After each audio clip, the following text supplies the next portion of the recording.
அந்த பூட்டு சற்று நேரம் பாலகிருஷ்ணனுக்கு விளையாட்டு காட்டியது. நிமிட நேர போராட்டத்தில் பூட்டின் லிவர் விடுபட்டது. குமிழை திருக கதவு திறந்தது. சரையில் என்று இருவரும் உள்ளே புகுந்தனர். வீட்டிற்குள் புகுந்தவர்கள் முகத்தில் அந்த குப்பென்ற நாற்றம் மூக்கை தாக்கியது. பாலா, இது என்ன ஸ்மெல்லுன்னு தெரியுதா? தெரியுது சார், ஃபார்மலின் ஸ்மெல்லு. வீட்டுக்குள்ளே எதுக்கு சார் ஃபார்மலின் வச்சிருக்கிறா இவ? கேட்டவர் வீட்டை நோட்டமிட்டார்.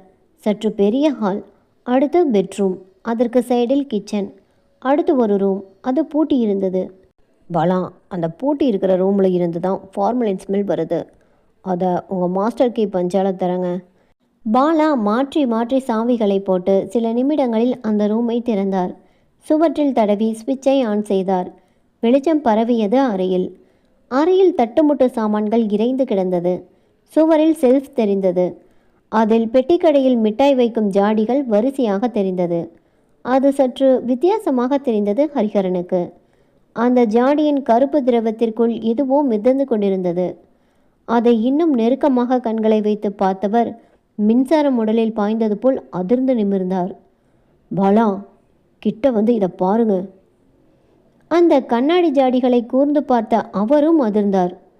என்ன சார் இது? கொடூரம். ஆமாம் பாலா, இதில் மிதக்கிறது டாக்டர்கள் உடலிலிருந்து அறுத்து எடுக்கப்பட்ட இருதயங்கள்.